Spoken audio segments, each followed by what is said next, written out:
কথা না বোঝা মানুষের কাছে ব্যথা প্রকাশ করা মূল্যহীন। হ্যালো, আসসালামু আলাইকুম এভরিওয়ান। সবাই কেমন আছেন? আলহামদুলিল্লাহ আমরা অনেক ভালো আছি। আজকে হচ্ছে ব্রয়লার মুরগি রান্না করব। তার জন্য হচ্ছে আমি মুরগিটা খুব ভালোভাবে ধুয়ে পানি ঝরিয়ে নিয়েছিলাম। এখন আমি একটু লবণ হলুদ মাখায় নিচ্ছি।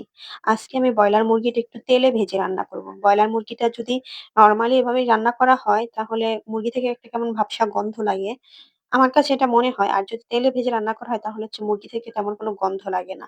খেতেও অনেক বেশিই ভালো লাগে। তার জন্য আমি একটা ফ্রাই প্যান বসিয়ে তাতে হচ্ছে তেল দিয়ে দিলাম। মুরগিটা ডুবো তেলে ভাজতে হয় না।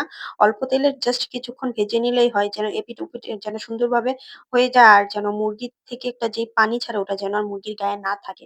তো আমি হচ্ছে খুব ভালোভাবে মুরগিগুলা ভেজে উঠায় নিলাম। এখন আমি এই ফ্রাই প্যানেই একটু লবণ আর একটু হলুদ দিয়ে দিচ্ছি। এখন হচ্ছে আলুটা ভেজে নিবো। আজকে ব্রয়লার মুরগিটা আমি ভুনাও করব না। আজকে হচ্ছে আমি আলু দিয়ে রান্না করব। ইবানের বাবা আবার আলু দিয়ে রান্না করলে একটু বেশিই পছন্দ করে। আমি হচ্ছে এভাবে এই কড়াইতেই হচ্ছে আলুটা ভেজে নিচ্ছি। আলুটা হচ্ছে আমি কাঁচাই ভেজে নিয়েছি। আলুটা আমি সিদ্ধ করিনি। আমার মুরগি ভাজা, আলু ভাজা শেষ। এখন একটা কড়াই বসিয়ে দিলাম। তাতে এখন কিছু আস্ত গরম মসলা দিয়ে দিচ্ছি। এলাচ, দারচিনি, তেজপাতা, লবঙ্গ দিয়ে হচ্ছে আমি কিছুক্ষণ আঁচে গরম করে নিয়ে এখন হচ্ছে পেঁয়াজ দিয়ে দিলাম। পেঁয়াজটা আমি বেশ অনেকগুলাই পেঁয়াজ দিয়ে দিছি। এখন পেঁয়াজটা নরম হওয়ার জন্য আমি আবার একটু লবণ দিয়ে দিলাম। কারণ পেঁয়াজটা ভাজা, ভাজা হওয়ার চাইতে নরম হয়ে গেলে অনেক বেশিই ভালো লাগে। লবণ দেওয়ার পর হচ্ছে আমি বেশ কিছুক্ষণ নেড়েচেড়ে এখন হচ্ছে দিয়ে দিচ্ছি আদা বাটা, রসুন বাটা, হলুদের গুঁড়া, মরিচের গুঁড়া, ধনিয়ার গুঁড়া, জিরার গুঁড়া আর সামান্য পরিমাণ গরম মসলা গুঁড়া। এগুলা দিয়ে খুব ভালোভাবে নেড়েচেড়ে কিছুক্ষণ মিশিয়ে নিয়ে আমি সামান্য একটু পানি দিয়ে দিলাম। পানি দিয়ে আমি হচ্ছে মসলাটা একটু কষিয়ে নিচ্ছি। পানিটা দিয়েছি যেন হচ্ছে মসলাটা পুড়ে না যায়। তারপর হচ্ছে মনে হলো আরেকটু লবণ দিতে হবে। আরেকটু লবণ দিয়ে হচ্ছে আমি আবার বেশ কিছুক্ষণ নেড়ে নিলাম। তারপর মসলাটা কিছুক্ষণ কষানোর পর কেমন যেন মনে হচ্ছে অনেক বেশি ড্রাই হয়ে গেছে।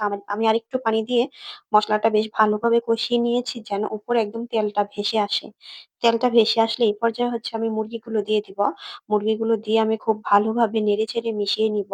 মুরগিটা হচ্ছে এভাবে আলু ছাড়াও খাওয়া যায়, আবার এভাবে কষায় রান্না করেও খাওয়া যায়। যেহেতু আমার ফ্যামিলিতে আলুটা অনেক বেশি পছন্দ করে যার কারণে হচ্ছে আমি আলু দিয়ে রান্না করব। তো আমি বেশ কিছুক্ষণ নেড়েচেড়ে কষিয়ে নিয়ে এখন হচ্ছে আলুটা দিয়ে দিলাম।